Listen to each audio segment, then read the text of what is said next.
Hello students, welcome to my YouTube channel learn with Navneet classes.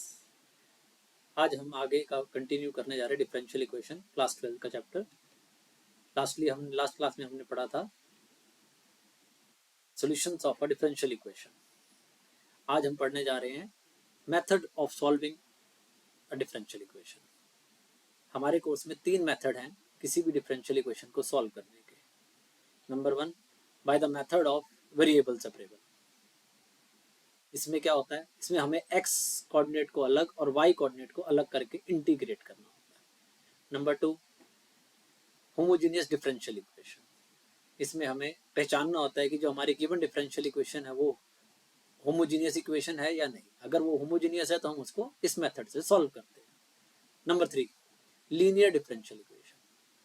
जब हमारी कोई भी differential equation linear differential equation की फॉर्म की होती है तो हम उसको थर्ड मेथड से सॉल्व करते हैं।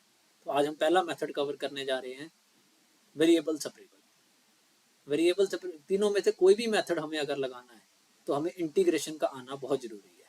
बिना इंटीग्रेशन के इस चैप्टर में दिक्कत आएगी। तो पहले आप जाइए और इंटीग्रेशन को मेरे यूट्यूब चैनल से पढ़िए। उसका लिंक मैं नीचे डिस्क्रिप्शन में प्रोवाइड कर दूंगा।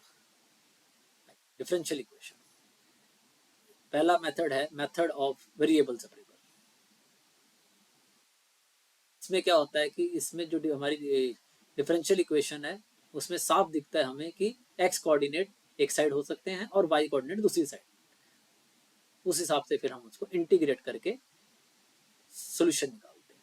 सॉल्यूशन दोनों टाइप के निकाले जा सकते हैं, जनरल सॉल्यूशन भी निकाला जा सकता है और पर्टिकुलर सॉल्यूशन भी निकाला जा सकता है। तो आइए स्टार्ट करते हैं exercise 9.3 method of variable separable.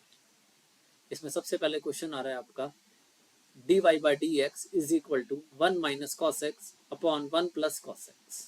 आप देख सकते हो अपने स्क्रीन के ऊपर हमें क्वेश्चन गिवन है 1 minus cos x upon 1 plus cos x. साफ दिख रहा है इसमें कि सारा के सारा x कोऑर्डिनेट एक तरफ है और y एक तरफ है। तो जब हम इस पर अप्लाई करेंगे bye the method of variable separable तो dy एक तरफ रह जाएगा और x की सारी टर्म्स एक तरफ आ जाएंगी। आप देख सकते हैं 1 minus cos x upon 1 plus cos x D x. Left hand side पे सारा y है और राइट हैंड साइड पे सारा x है। तो हमने क्या करा है, दोनों वेरिएबल्स को सेपरेट कर दिया। फिर हम क्या करेंगे, इंटीग्रेटिंग बोथ द साइड।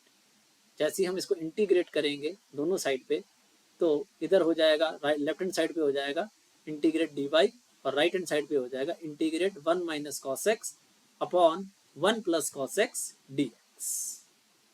अब इसको हमें इंटीग्रेट करना है। अगर इंटीग्रेट आता है तो उसके आगे क्वेश्चन छोटा सा ही है, बस हमें पता है कि dy का इंटीग्रल होता है y, 1 इंटू डी वाई है। बेसिकली यहाँ पे 1 इंटू डी वाई है, क्योंकि कुछ है नहीं, सिर्फ dy है तो हम उसके आगे 1 लगा लेंगे और 1 का integral with respect to y जब हम करेंगे तो वो y आ जाएगा। और राइट हैंड साइड पे हमने 1 minus cos x upon 1 plus cos x को कॉस 2x वाली आइडेंटिटी से सॉल्व करा है। कॉस 2x की आइडेंटिटी होती है, मैं लिख देता हूँ, कॉस 2x की आइडेंटिटी होती है 2 कॉस स्क्वायर एक्स माइनस 1 और एक और होती है इसकी 1 माइनस 2 साइन स्क्वायर एक्स। हम मोस्टली वो वाली आइडेंटिटी इनमें से यूज करते हैं जो हमारे गिवन 1 को क्रॉस कर दे, कट कर दे। तो ऊपर हमने डाला है 1 minus 2 sine square x by 2, 1 minus sine square x by 2 और नीचे डाला है हमने 2 cos square x by 2 minus 1। इन दोनों पार्ट में आप देखोगे कि ये 1 से 1 कैंसिल हो जाएगा। तो हम पहला 1 ये वाला इस वाले से कट कर देंगे और हमारे पास रह जाएगा ऊपर क्या 2 साइन स्क्वायर एक्स बाई 2 और नीचे 1 कट होने के बाद रह जाएगा 2 कॉस स्क्वायर एक्स बाई 2। फिर 2 से 2 कैंसिल हो जाएगा, बचेगा क्या tan square x by 2। Next में देख सकते हैं आप यहाँ पे 1 से 1 कट हो गया, ठीक, और हमारे पास बचा क्या tan square x by 2। X by 2 इसलिए आ रहा है क्योंकि हमारा cos x था, नॉट cos 2x। तो cos 2x वाली आइडेंटिटी में cos x हो जाता है, ऐसे ही cos x में वो cos x बाई 2 हो जाता है। तो हमारा आंसर आ जाएगा tan स्क्वायर एक्स बाई 2, जिसको हम आइडेंटिटी लगा के सॉल्व करते हैं। आपने पढ़ा होगा इंटीग्रेशन में कि tan square x by x को हम sec स्क्वायर एक्स माइनस 1 लिख देते हैं। तो हम यहाँ पे लिख देंगे sec square x by 2 minus 1। जब हम इसको इंटीग्रेट करेंगे तो sec x बाई 2 का इंटीग्रल हो जाता है tan x by 2 upon 1 by 2 और 1 का इंटीग्रल हो जाता है x प्लस c। तो सिंपल है, y आ गया हमारा 2 tan x बाई 2, ये पलट के 1 बाई 2 ऊपर चला गया, 2 tan x by 2 minus x plus c and is the required general equation. यही वो जनरल सोल्यूशन है जो हमें फाइंड करना था। अगर हमारे आर्बिट्ररी कांस्टेंट आएंगे जैसे हमारे यहाँ सी पे, तो वो जनरल सोल्यूशन कहलाता है। अगर इस आर्बिट्ररी कांस्टेंट की वैल्यू निकल जाएगी तो हम वो पर्टिकुलर सोल्यूशन बन जाता है। आगे के कुछ क्वेश्चनों में हम पर्टिकुलर सोल्यूशन भी फाइंड करेंगे। तो ये था आपका क्वेश्चन नंबर 1। आइए आगे चलते हैं क्वेश्चन नंबर 2। क्वेश्चन नंबर 2 कहता है dy by dx is equal to under root 4 minus y square. तो हम साफ देख सकते हैं कि it is can be done by variable separable. अगर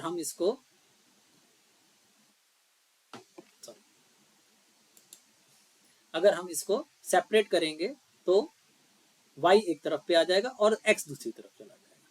तो आप देख सकते हो कि हमने नीचे यहाँ पे y को सेपरेट कर लिया, dy के नीचे आ गया under root 4 minus y square is equal to dx।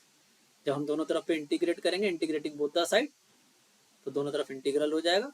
ये आइडेंटिटी बन जाती है साइन इनवर्स y बाई 2।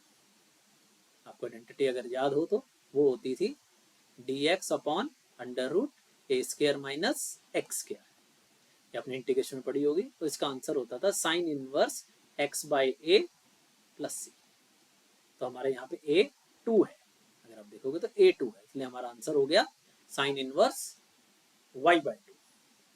और ये dx का इंटीग्रल हो जाएगा 1 इंटू डी एक्स यानी x प्लस सी। 1 का इंटीग्रल हो गया आपका x और c is a arbitrary constant. तो हमारा फाइनल आंसर आ जाएगा, y को हम इधर ही छोड़ देंगे, बाकी सब उधर चला जाएगा। सबसे पहले ये साइन इनवर्स उधर जाके साइन x प्लस सी हो जाएगा, इसके ऊपर साइन x प्लस सी बन जाएगा। और फिर जो ये y बाई 2 वाला जो ये 2 है नीचे डिनोमिनेटर वाला, ये ऊपर आके यहाँ मल्टीप्लाई हो जाएगा और बन जाएगा 2 sine x plus c. So it is the required general solution of question number 2। कोई डाउट हो तो आप कमेंट करके मेरे से पूछ सकते हैं। आइए नेक्स्ट में चलते हैं, क्वेश्चन नंबर 3। ये हमें दिया हुआ है dy by d x is equal to plus y is equal to 1। ये भी हमारा होगा by the method of variable separable, क्योंकि अगर हम y को उधर ले जाएंगे तो ये बन जाएगा dy by d x is equal to 1 minus y, और फिर इस पे मेथड ऑफ वेरिएबल सेपरेबल लग जाएगा। तो सबसे पहले आप किसी भी क्वेश्चन में dy बाई डी एक्स निकाला, उसके बाद आइडेंटिफाई हो जाता है आसानी से कि तीनों में से कौन सा मेथड अप्लाई होने वाला है। तो जैसे ही हमने dy बाई डी एक्स निकाला तो ये 1 माइनस वाई हो गया, ये 1 माइनस वाई dy के नीचे आके y सारा एक साइड पे आ जाएगा और dx उधर जाके x एक साइड पे हो जाएगा। तो आप देख सकते हो नीचे हमने यहाँ पे वेरिएबल सेपरेबल कर दिए, dy अपॉन 1 माइनस वाई और यहाँ पे dx हो गया। अब on integrating both the side, जब हम इसको इंटीग्रेट करेंगे तो ये हो जाएगा आपका dy अपॉन 1 माइनस वाई का बन जाएगा लॉग मॉड 1 माइनस वाई, और नीचे आ जाएगा माइनस 1। माइनस 1 आया because of 1 minus y derivative. जब हम 1 बाई एक्स का डेरिवेटिव करते हैं तो उसका आंसर होता है लॉग मॉड x, और नीचे x का डेरिवेटिव भी आ जाता है। तो सेम हेयर ये हो जाएगा लॉग मॉड 1 माइनस वाई और नीचे 1 माइनस वाई का डेरिवेटिव जो कि हो जाएगा माइनस 1। अगर आप ये माइनस 1 नहीं लगाओगे तो ये आंसर गलत माना जाएगा। और ये हो गया आपका 1 इंटू डी एक्स, जिसका इंटीग्रल हो जाएगा x प्लस सी। तो हमारा फाइनल आंसर हो जाएगा, ये माइनस ऊपर चला जाएगा, minus log mod 1 minus y is equal to x plus c and it is the required general solution. बहुत आसान है मेथड, हमें सिर्फ वेरिएबल्स को सेपरेट करना है, y को एक तरफ लाना है और x को एक तरफ ले जाना है और इंटीग्रेट कर देना है। अगर इंटीग्रेट आता तो उसके आगे बहुत आसान रह जाता है। Next question number 4। Question number 4 कहता है sec square x tan y dx plus sec square y tan x dy is equal to 0। अब यहाँ से आइडेंटिफाई करना थोड़ा मुश्किल है, तो सबसे पहले आप dy बाई डी एक्स निकाला करो। ये देखिए हमने निकाला dy बाई डी एक्स निकालने पे आया हमारा minus sex square x tan y upon sex square y tan x। अब यहाँ से आसानी से देख सकते हो आप कि x एक तरफ आ सकता है और y एक तरफ आ सकता है। तो ऑन सेपरेटिंग द वेरिएबल्स हमने देखा है कि y की साइड पे आ गया sec square y upon tan y dy, और दूसरी साइड पे आ गया minus sex square x tan x dx। जब x और y दोनों अलग अलग सेपरेट हो गए तो हम उसके बाद इंटीग्रेट कर देंगे, इसके आगे इंटीग्रेशन का पार्ट है बस। अब हम on integrating both the side, ये हमारा बन गया, यहाँ पे हम सब्स्टिट्यूशन ले लेंगे tan y की, क्यों, क्योंकि ऊपर इसका डेरिवेटिव दिख रहा है हमें sec square y, tan y का डेरिवेटिव होता है। अब tan y को अगर हम t डाल देते हैं तो sec स्क्वायर y जो ऊपर पड़ा हुआ dy के साथ dt बन जाएगा। ऐसी राइट हैंड साइड पे भी हम कर सकते हैं, tan x को हम p डाल देंगे तो sec स्क्वायर x dx आपका dp बन जाएगा। तो ये हमारा इंटीग्रल चेंज होके बहुत सिंपल सा बन गया, क्या, dt upon t left hand side पे और राइट हैंड साइड पे माइनस dp अपॉन p। तो जब ऑन इंटीग्रेटिंग ये बन जाएगा log mod t is equal to minus log mod p plus c या log c। log इसलिए ले रहे हैं ताकि दोनों तरफ से log को हम हटा सकें। अब ये माइनस log p इधर जाके प्लस log p हो जाएगा, और जब प्लस हो जाता है तो वो log के अंदर मल्टीप्लाई होता है। रूल होता है log का, आपने पढ़ा होगा 11th में पढ़ा होगा, log m plus log n is equal to log mn हो जाता है, m इंटू n हो जाता है। तो वही हमने यहाँ पे करा लेफ्ट हैंड साइड पे, तो log t plus log p को हमने मल्टीप्लाई कर दिया log t into p is equal to log c। अब log से log कैंसिल हो जाएगा दोनों साइड से, तो बचेगा हमारे पास क्या, t इंटू p जिसकी वैल्यू डाल दी हमने, tan y into tan x substitute किया था ऊपर हमने, is equal to c and is the required general solution. Simple. तो इसके आगे का यहाँ से तो फिर सारा इंटीग्रल का ही काम रह जाता है। नेक्स्ट आइए क्वेश्चन नंबर 5। यहाँ पे भी हमें जनरल सोल्यूशन निकालना है, तो सबसे पहले हम क्या करेंगे, dy बाई डी एक्स निकालेंगे ताकि हम पहचान सकें ये मेथड ऑफ वेरिएबल सेपरेबल है। यहाँ तो हमें इतनी दिक्कत नहीं आ रही क्योंकि exercise he method of variable separable की है। दिक्कत तब आएगी जब ये मिक्स क्वेश्चन आते हैं, हमें आइडेंटिफाई करना पड़ता है। तो सबसे बेस्ट होता है कि सबसे पहले आप क्या कीजिए, dy by d x find करिए। dy by d x is equal to e x minus x upon e x plus e minus x, ये इसी का डेरिवेटिव है, साफ दिख ही रहा है। तो हम देख सकते हैं सारा x एक ही साइड पे आ गया, y और है ही नहीं, तो ऑन सेपरेटिंग y dy एक तरफ रह जाएगा और सारा x राइट हैंड साइड पे आ जाएगा। Simple. Now integrating both the side, जैसे ही आप इंटीग्रेटिंग करोगे तो इस साइड पे आपका y बन जाएगा, इंटीग्रेट लोगे, ये देखिए, और इधर हमें इसका डेरिवेटिव ऊपर पड़ा है तो हम नीचे वाले डिनोमिनेटर को t सब्स्टिट्यूट कर देंगे, ऊपर बन जाएगा dt। तो ये हमारी राइट हैंड साइड हो जाएगी dt अपॉन t, जिसका इंटीग्रल होता है log mod t, जैसे 1/x का हमने पिछले पढ़ा भी पीछे पढ़ा था, log mod x का इंटीग्रल हो जाता है आपका क्या, सॉरी 1/x का log mod x plus c, वही हुआ यहाँ पे, आप देख सकते हो राइट हैंड साइड पे। समझ आ रहा है? तो y इज इक्वल टू, अब t की वैल्यू वापस सब्स्टिट्यूट कर दो, y is equal to log mod में e x plus e minus x, क्योंकि t की वैल्यू यही थी, plus c and is the required general solution. Okay, question number 6 हमें दिया हुआ है dy by d x is equal to 1 plus x square into 1 plus y square. अब इसमें पहले से dy बाई डी एक्स निकला हुआ है। अब हम यहाँ से देख सकते हैं क्लियरली क्या, कि y वाली एक तरफ चली जाएंगी dy के नीचे, और 1 प्लस एक्स स्क्वायर dx के साथ इधर आ जाएगा, तो वेरिएबल सेपरेबल हो जाएंगे। तो by the method of variable separable हमने इनको सेपरेट कर दिया। dy के नीचे आ गया आपका 1 प्लस वाई स्क्वायर, और dx के साथ आ गया आपका 1 प्लस एक्स स्क्वायर। ये न्यूमिनेटर में आना चाहिए, ये चीज न्यूमिनेटर में आनी चाहिए, तो ये हो जाएगा 1 plus x square into D x. अब हम इसको इंटीग्रल करेंगे तो इधर तो हमारी आइडेंटिटी बन जाएगी tan इनवर्स y की, मगर इधर इंटीग्रल चेंज हो जाएगा क्योंकि वो न्यूमिनेटर में है, तो 1 का इंटीग्रल हो जाएगा x और x स्क्वायर का इंटीग्रल हो जाएगा x3/3 प्लस c। तो यहाँ पे आप चेंज कर लेना, इसकी जगह पे आ जाएगा आपका tan inverse y is equal to x plus x3/3 plus c and is the required general solution. Right, next question number 7।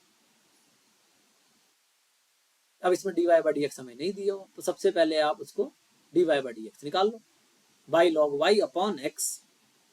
अब हमें दिख रहा है कि ये y log y dy के नीचे चला जाएगा और dx के नीचे x आ जाएगा, तो वेरिएबल सेपरेट हो गए। On integrating both the side, यहाँ पे हमें सब्स्टिट्यूशन दिख रही है। अगर हम log y को t कह देंगे तो 1 बाय y, ये रहा 1 और ये रहा y, dy बन जाएगा आपका dt। ये देखिए, तो हम log y को सब्स्टिट्यूट कर देंगे। सब्स्टिट्यूशन मेथड में आपने इंटीग्रेशन में पढ़ा हुआ था, हम उसी को सब्स्टिट्यूट करते हैं जिसका हमें डेरिवेटिव दिखाई दे रहा होता है। तो हमने log y को t कह दिया, 1/y dy is equal to dt। तो हम क्या करेंगे, यहाँ पे सब्स्टिट्यूशन वापस डाल देंगे, तो dt अपॉन टी, और ये हो जाएगा dx अपॉन x। तो 1/t का हो जाएगा log mod t, और 1/x का हो जाएगा log mod x plus log c। अब log c इसलिए लिया था कि log कट जाए एक तरफ जाके, अब हम इसको इधर ले जाएंगे तो ये माइनस हो जाएगा, log mod t minus log mod x।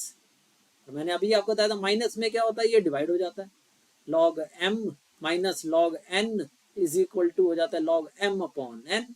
ये रूल है log का, 11th में पढ़ के आए हो आप। तो ये बन गया t by x is equal to log c। log से log हटा देंगे, रिमूव कर देंगे, हमारा आंसर आ जाएगा t by x is equal to c। t की हमने सब्स्टिट्यूशन ली थी क्या, log y, तो ये हो जाएगा log y upon x is equal to c and is the required general solution. Next question 8। सबसे पहले dy बाई dx निकालेंगे इसमें भी हम, तो dy बाई dx आ जाएगा माइनस y5 अपॉन x5। अब वेरिएबल सेपरेट करेंगे तो dy के नीचे आ जाएगा y5 और dx के नीचे आ जाएगा x5। सिंपल, बस के आगे इंटीग्रल कर देंगे दोनों तरफ। जब इंटीग्रल करेंगे तो ये बन जाएगा y minus 4 upon minus 4। Polynomial rule लगा है, क्या कहता है पॉलिनोमियल रूल, अगर x की पावर n dx का हम इंटीग्रल करते हैं तो वो बन जाता है x की power n plus 1 upon n plus 1 plus c। तो सेम यहाँ पे भी ऐसे ही हुआ हुआ है कि ये y की पावर माइनस 5 थी, ये प्लस 1 हो जाएगा, और नीचे भी माइनस 5 प्लस 1 हो जाएगा, जो कि बन जाएगा y माइनस 4 अपॉन माइनस 4। इधर बन जाएगा x minus 4 upon minus 4, minus का साइन ऊपर से ही आ रहा है, plus c and is the required general solution. Simple, बस हमें इंटीग्रल आना चाहिए थोड़ा सा, जिसका इंटीग्रल अच्छा उसके लिए डिफरेंशियल इक्वेशन बहुत आसान चैप्टर है। Next question 9। इसमें है हमारे को dy by dx is equal to sine inverse x। इसमें तो पहले से dy बाई dx निकला हुआ है, तो हम सिर्फ dx को इधर लाएंगे और वेरिएबल सेपरेट हो जाएंगे। तो by the method of variable separable dy is equal to sine inverse x into dx। On integrating both the side dy आ जाएगा इंटीग्रल होके y, और साइन इनवर्स का इंटीग्रल होके आ जाएगा 1 upon under root 1 minus x. क्या आपने पढ़े होंगे इंटीग्रल में कि साइन इनवर्स x का डेरिवेटिव क्या होता है, सॉरी इंटीग्रल क्या होता है, 1 upon under root 1 minus x square plus c। वही करा है हमने यहाँ पे and is the required general solution. Simple. Next question 10। अब इसमें हमें पहले dy बाई dx निकालना पड़ेगा, नहीं दिया हुआ, तो हमने सबसे पहले क्या करा, dy by dx is equal to minus ex tan y upon 1 minus ex sec square y। अब यहाँ से हम वेरिएबल सेपरेट करेंगे, y वाले एक तरफ ले जाएंगे, x वाले एक तरफ ले जाएंगे, तो y की साइड पे आ जाएगा sec square y tan y dy यानी लेफ्ट हैंड साइड पे, और राइट हैंड साइड पे जो कि x की साइड है वो हो जाएगा minus ex upon 1 minus ex। Minus यहीं से आ रहा है, ये देखिए पड़ा हुआ, ये माइनस ये वाला है। तो अब हम सब्स्टिट्यूशन ले लेंगे, क्योंकि tan y का डेरिवेटिव दिख रहा है सेक स्क्वायर y, और इधर 1 माइनस ex का डेरिवेटिव दिख रहा है माइनस ex। इन दोनों को, एक को t कह देंगे, एक को p कह देंगे। तो tan y को t कहेंगे तो sec square y dy is equal to dt, और जब 1 माइनस ex को p कहेंगे तो minus ex dx is equal to dp। तो हमारा इंटीग्रल सिंपल बन जाएगा dt upon t dp upon p। और इंटीग्रेटिंग ये बनेगा log mod t, और ये बन जाएगा log mod p, और ले लेंगे log c। log c इसलिए ताकि log को हटा सकें। अब फिर से हम इसको इधर ले जाएंगे तो ये बन जाएगा log t upon p, minus का साइन है बीच में, अभी बताया पिछले क्वेश्चन में, जब माइनस होता है तो log में ये चीजें डिवाइड हो जाती हैं, is equal to log c। अब log से log हटा देंगे तो t upon p is equal to c।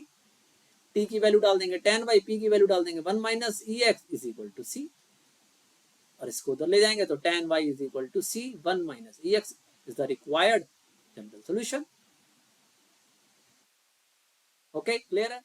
Question number 12 कहता है x into x square minus 1 dy by dx is equal to 1, और y हमें y और x की वैल्यू दी हुई है 0 and 2, तो हम यहाँ पे सब्स्टिट्यूट कर देंगे। dy बाई dx अगर हम निकालेंगे तो सारा x एक तरफ आ गया, तो by the method of variable separable dy is equal to 1 upon x into x square minus 1 dx। अब एक्स स्क्वायर माइनस 1 को हम फिर तोड़ देंगे x प्लस 1 x माइनस 1 में, ताकि हम क्या लगा सकें, पार्शियल फ्रैक्शन लगा सकें। a के नीचे x आ गया, b के नीचे x माइनस 1 आ गया, c के नीचे x प्लस 1 आ गया। तो हम एलसीएम लेंगे तो a के साथ आ जाएगा एक्स स्क्वायर माइनस वन, और जब b के साथ x माइनस वन कट हो जाएगा तो b के साथ आ जाएगा x square plus x. LCM लेना आता ही होगा, छोटी क्लास में पढ़ाई है आपने, 9-10 में एलसीएम लेना पॉलिनोमियल्स का। और c के साथ आ जाएगा एक्स स्क्वायर माइनस एक्स। देखना है तो आप देख सकते हो, जब हम a का एलसीएम लेंगे तो ये x से x कट जाएगा, सॉरी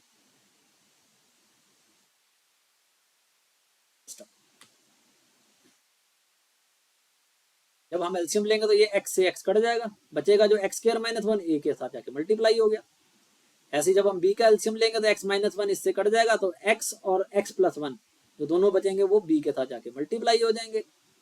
ऐसे c का जो x प्लस वन कट जाएगा तो बचेंगे कौन, x और x माइनस वन जो जाके c से मल्टीप्लाई हो जाएंगे। जब हम इसको खोल के अलग अलग करेंगे तो एक्स स्क्वायर के साथ हमें मिलेगा a plus b plus c, और x के साथ हमें मिलेगा minus a plus b plus c, और कांस्टेंट बचेगा माइनस ए। इधर है हमारे पास वन, लेफ्ट हैंड साइड पे 1 upon x x square minus one. On comparing the coefficient on both side हमें मिलेगा a plus b plus c zero, क्यों, क्योंकि इधर एक्स स्क्वायर की कोई टर्म ही नहीं है, तो एक्स स्क्वायर का कोफिशिएंट हो जाएगा जीरो। ऐसी x की भी कोई टर्म नहीं है तो ये भी जीरो हो जाएगा, minus a plus b minus c is equal to zero. Constant term है हमारे पास वन, तो माइनस a हो जाएगा आपका वन। अब माइनस को उधर ले जाओगे तो a की वैल्यू मिल जाएगी हमें कितनी, माइनस वन। अब ये माइनस वन हम दोनों में सब्स्टिट्यूट कर देंगे वापस, इसमें भी और इधर वाली इसमें भी, तो उससे हमें मिलेगा b plus c is equal to one और b minus c is equal to minus one. अब इन पे एलिमिनेशन मेथड लगा लेना, 10th में पढ़ा है आपने, तो b की वैल्यू जीरो आ जाएगी और c की वैल्यू वन आ जाएगी। तीनों हमें कॉन्स्टेंट्स मिल गए, a b और c। इसको सब्स्टिट्यूट कर दो इक्वेशन वन में, यहाँ पे हमने पार्शियल फ्रैक्शन लगाई थी यहाँ पे, तो हमें मिल जाएगा y की वैल्यू। आगे देख लो,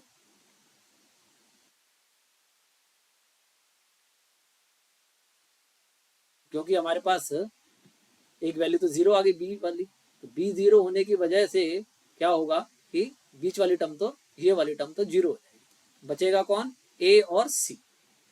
a का वेरिएबल था माइनस वन, नेक्स्ट में देख सकते हो आप, और b का हो जाएगा प्लस वन। तो दोनों हमने जब सब्स्टिट्यूट करी तो हमारे आंसर आ गए। क्या, एक आया इंटीग्रेट होने पे log x minus log x, और एक आ गया हमारा log mod plus x plus one plus c.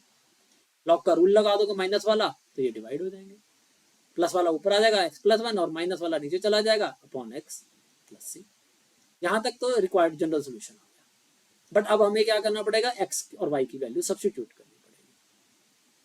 तो हम पहले क्या करेंगे, x की वैल्यू को 2 और y की वैल्यू को 0 दोनों साइड पे सब्स्टिट्यूट कर दो। y हो गया 0 और x की वैल्यू हो गई 3, सॉरी 2 प्लस वन 3 अपॉन 2, तो c आ गया मेरा माइनस लॉग 3/2, जिसको हम वापस सब्स्टिट्यूट कर देंगे यहाँ पे तो हमारा आंसर आ जाएगा। Is the required general solution, sorry particular solution, it is the required particular solution.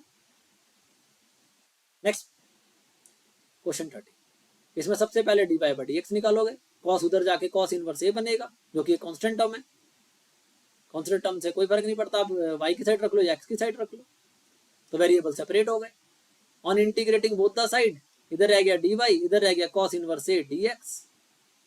On integrating ये बन जाएगा y और ये बन जाएगा cos इनवर्स बाहर चला जाएगा, वन का जो इंटीग्रल होगा वो हो जाएगा x प्लस c। यहाँ तक ये आ गया आपका जनरल सोल्यूशन। अब हमें पर्टिकुलर सोल्यूशन निकालना है, तो हमें वैल्यूज गिवन है यहाँ पे, आप देख सकते हो x की वैल्यू 0 और y की वैल्यू 1, वो हम सब्स्टिट्यूट कर देंगे। y की वैल्यू को हमने 1 डाल दिया और x की वैल्यू को 0 डाल दिया, तो 0 डालने से ये सारा पार्ट तो 0 हो जाएगा, तो c इज इक्वल टू 1। तो हमारा पर्टिकुलर सोल्यूशन आ जाएगा c की वैल्यू डालने पे y is equal to x cos inverse a plus 1। हमें c की वैल्यू को जनरल सोल्यूशन में वापस सब्स्टिट्यूट करना होगा, नथिंग एल्स। नेक्स्ट क्वेश्चन 40, हमें dy/dx दिया हुआ है पहले से, y tan x। y tan x में हम साफ देख सकते हैं y इधर चला जाएगा और dx इधर आ जाएगा और वेरिएबल सेपरेबल लग जाएगा। On integrating both the side हमारा हो जाएगा dy/y और ये हो जाएगा tan x dx। तो ये बन गया log mod y, ये बन गया log mod sec x, tan x का इंटीग्रल होता है, log mod x sec x plus log c। log हमने इसलिए लिया कि कट जाएगा, तो हमने क्या करा यहाँ पे log का रूल लगा दिया था, तो log y is equal to log c sec x। Log से लॉग कैंसिल हो गया, y is equal to c sec x, ये जनरल सोल्यूशन आ गया। अब हमें चाहिए क्या, पर्टिकुलर सोल्यूशन, तो हमने x और y की वैल्यू डाल दी 0 एंड 1। जब आपने y की वैल्यू को 1 डाला तो ये 1 हो गया, और जब यहाँ पे sec को 0 डाला, sec 0 1 हो जाता है, तो c की वैल्यू 1 आ गई। अब ये 1 वैल्यू आप यहाँ पे ऊपर वाले जनरल सोल्यूशन में यहाँ पे 1 डाल दोगे, जिससे हमें आंसर मिल जाएगा क्या, ये सर यहाँ पे डाल दोगे तो हमें आंसर मिल जाएगा y is equal to sec x and is the required particular solution. तो ये एक पहला मेथड था सॉल्विंग अ डिफरेंशियल इक्वेशन, जिसको हम कहते हैं वेरिएबल सेपरेबल। बाकी 2 मेथड और हैं, वो हम नेक्स्ट लेक्चर में कवर करेंगे।